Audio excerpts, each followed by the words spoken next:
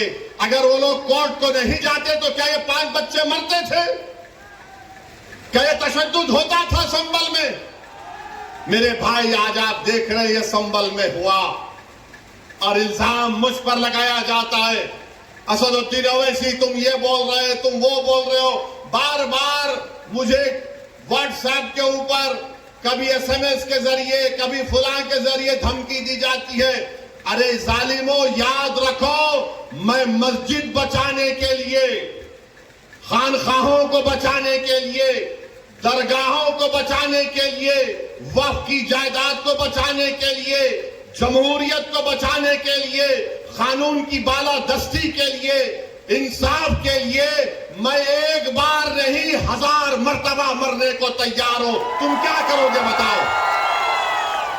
تم سمجھ رہے کہ ہم خاموش بیٹھ جائیں گے؟ ایسے 12 درگاہ اور مساجد پر کیس ڈال دیا گیا ہے کہ یہ مسجد نہیں تھی, پھلا تھا, یہ تھا. سلیم چشتی رحمت اللہ علیہ کی درگاہ پر کیس ڈال دیا گیا. سلطان ہند خواجہ اجمیری کے آستانے پر کیس ڈال دیا گیا. اور کیا بولتے ہیں, کیس ڈالنے والا کون ہے معلوم آپ کو؟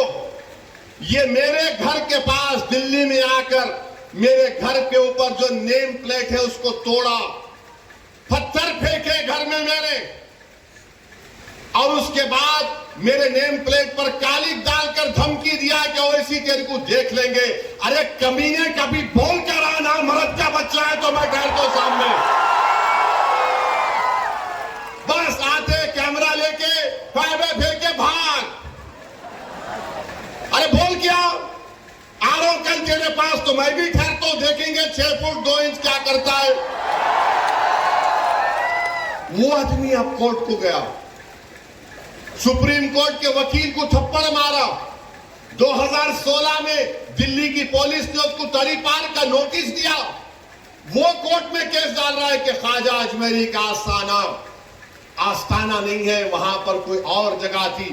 حوالہ کیا دے رہا ہے؟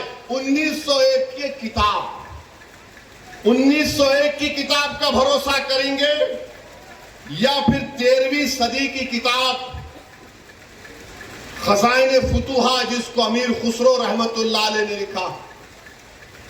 کس کی کتاب پہ یقین کریں گے؟ 1901 میں کوئی دیوانہ لکھ رہا نہیں، روایت یہ بتاتی ہے. ابے روایت بہت باتیں بتاتی ہے، یقین کر لیں گے کیا؟ پارلیمنٹ نے قانون بنایا کہ 15 اگست 47 کو جو مسجد، مندر، گرجا گھر، گرودوارہ رہے گا وہ سیل ہے، بند ہے، اس پر کوئی چھیڑ خانی نہیں ہوگی، اس کا کنورژن نہیں ہوگا، اس کا کیریکٹر نہیں بدلا جائے گا. مگر یہ کیا ہو رہا ہے؟ کیا ہو رہا ہے ہمارے ملک میں؟ 800 سال کی درگاہ خواجہ غریب نواز سلطان ہند کی. اور سنو اقتدار کی کرسیوں پر بیٹھنے والوں، دلی کے اقتدار پر بیٹھنے والے سنو، خواجہ ہندوستان کا سلطان ہے، اس کے بعد کوئی سلطان کو نہیں مانتے ہم. خواجہ کے آستانے پر چلے گئے، غریب نواز کے آستانے پر چلے گئے. ارے کون سی کتاب تمہاری؟ نہیں وہ پورا دیوار کو ایسا کھکورے تو اس کو ایسا رنگ نکالے تو چھتری نکلتی. ابے تیرے گھر میں اگر 1000 فیٹ کھودا تو اس میں بھی خانے جہاں خان کی ملبہ نکلتا، کیا کرے گا؟ دے دیتا میرے کو، کیا کریں گا؟ نہیں وہ تھا. یاد رکھو یہ ملک کمزور ہو جائے گا. 5 بچوں کی جانیں چلے گئیں، وہ مرے نہیں، وہ شہید ہیں. تم نے ان کو گولی مار کر ان کا قتل کیا ہے، تم قاتل ہو. تم نے غریب ماں باپ کو اپنی اولاد سے محروم کر دیا ہے. ارے یہ میڈیا کو لیک کرتے نہیں، وہ پتھر پھینک رہے، وہ فلا کر رہے.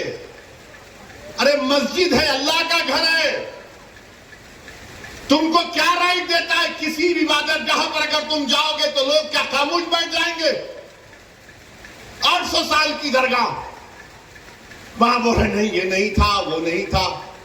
ہم بھارت کے پردھان منتری سے پوچھنا چاہ رہے نریندر مودی، کہ آپ یہ تمام ان لوگوں کو روکیں گے یا پھر یہ دیش اسی طرح چلتا رہے گا کہ ہر مسجد پہ سوال کر دو، ہر درگاہ پہ سوال اٹھا دو؟ میرے بھائی 12 مقدمے عائد ہو چکے ہیں گیان واپی پر، متھورا کی شاہی عیدگاہ پر. وہاں پر تو 1965 میں مسلمانوں نے ہندو بھائی بہنوں سے مل کر بیٹھ کر تصفیہ کر لیا.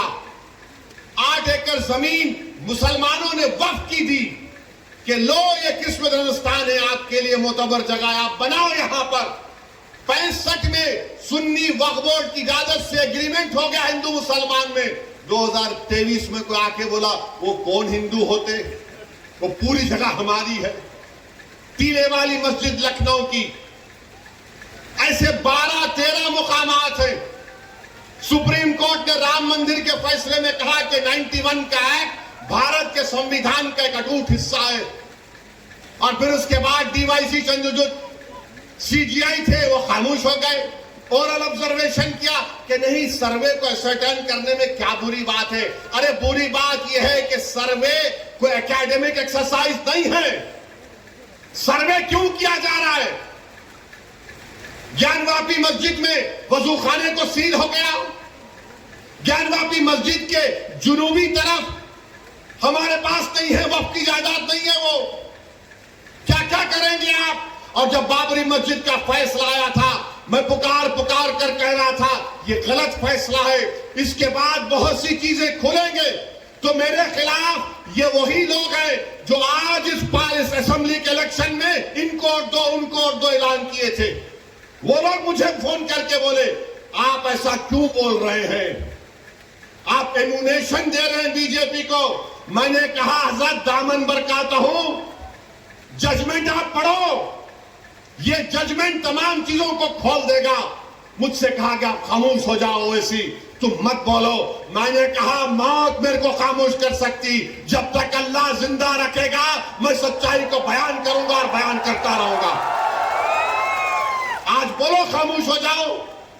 میں جب کہہ رہا تھا تو کوئی بول رہے ہیں مت بولو، ان کو کیا ہے، یہ بھڑکاؤ بھاشن دے دیتے، ان کو کیا ہے، ان کو ٹی وی پہ جا کے بولنے کا شوق ہے۔ آج کیا ہوا مہاراشٹر کے چناؤ میں؟ کیا بی جے پی نے کیا کہا جا جا کر؟ آج ہمارے پاس کرن جیسے کیا نام ہے یوسف پنجانی آ کر تقریر کر کے گئے، میں الیکشن جیتنے کا ہار گیا۔ انہوں نے کہا کہ بی جے پی نے پورے مہاراشٹر میں پرچار کر دیا کہ فتوا جیتے گا یا بھگوا جیتے گا۔ بتاؤ یہ کون ہے لوگ؟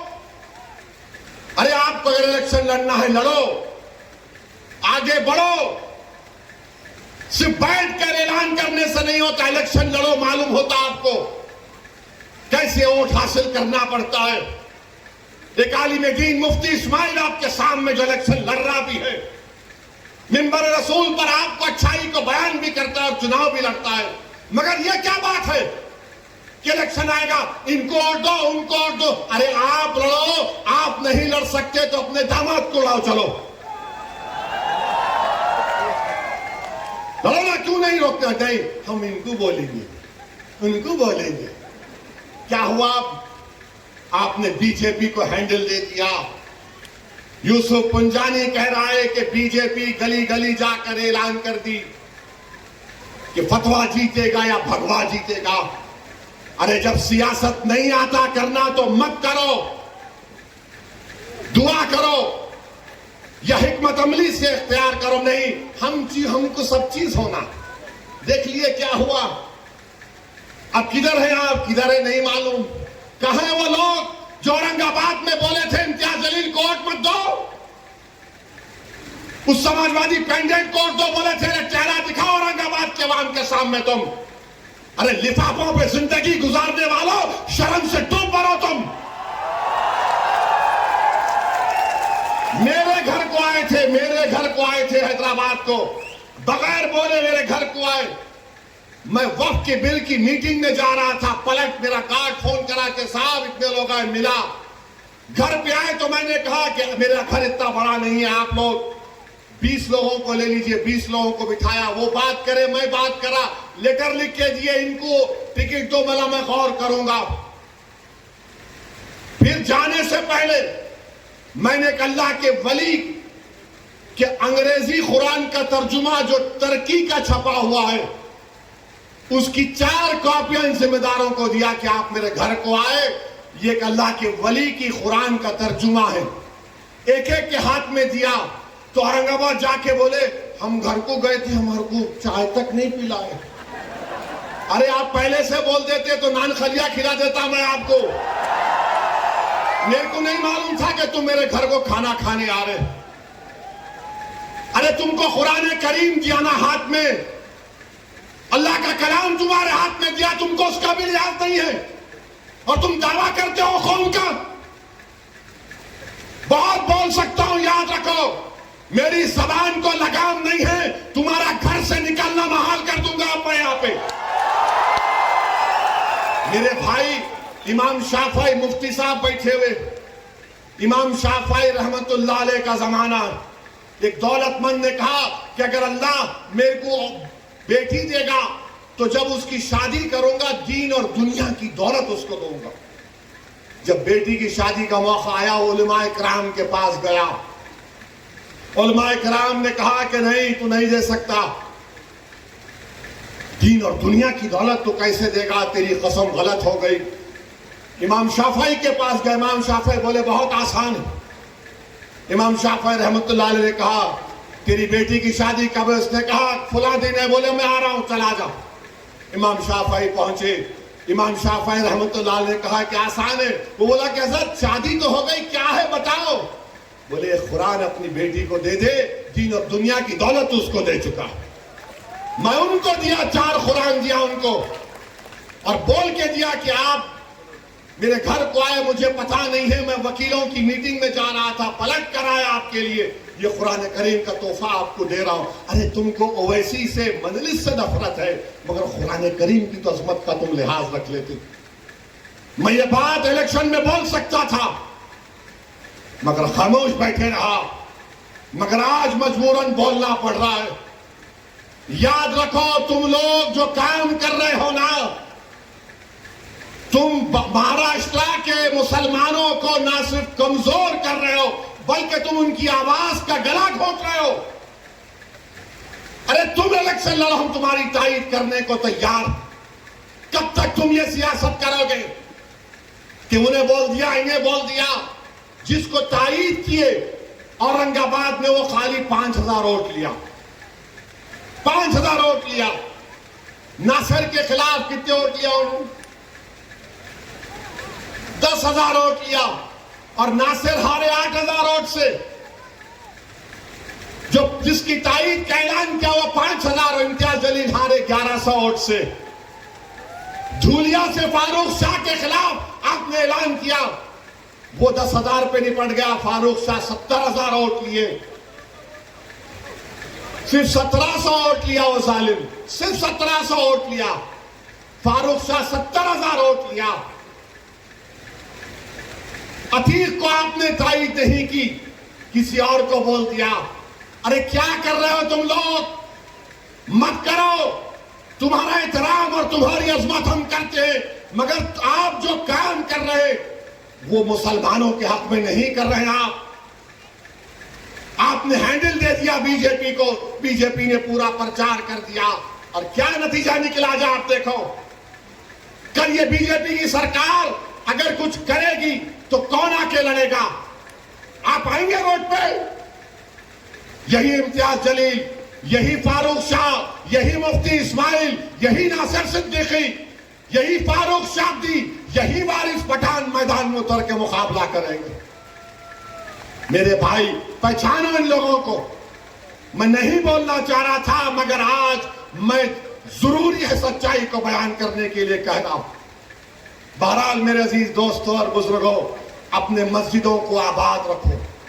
جو لوگ مسجدوں کو چھیننا چاہتے ہیں اس کا جواب کیا ہے؟ اپنی مسجدوں کو بھرے کرو۔ تمہاری جمعے کی نماز فجر کی نماز میں اتنی تعداد ہونی چاہیے۔ تمہاری مغرب کی جماعت میں جتنے لوگ ہوتے ہیں اتنا سحر میں ہونا چاہیے۔ درگاہوں کو آباد رکھو، خانخواہوں کو آباد رکھو۔ درگاہ اور خانخواہوں پر اللہ کے نام پر دل پر ضرب مارتے رہو۔ ڈرنے اور گھبرانے کی ضرورت نہیں ہے۔ جو طاقتیں مسجدوں کو چھیننا چاہتی ہیں، اللہ قرآن میں فرما دیا یہ سب سے بڑے ظالم ہیں، یہ سب سے بڑے ظالم ہیں۔ اب خواجہ اجمیری کے آستانے تک آپ پہنچ گئے، سلیم چشتی کے آستانے پر پہنچ گئے۔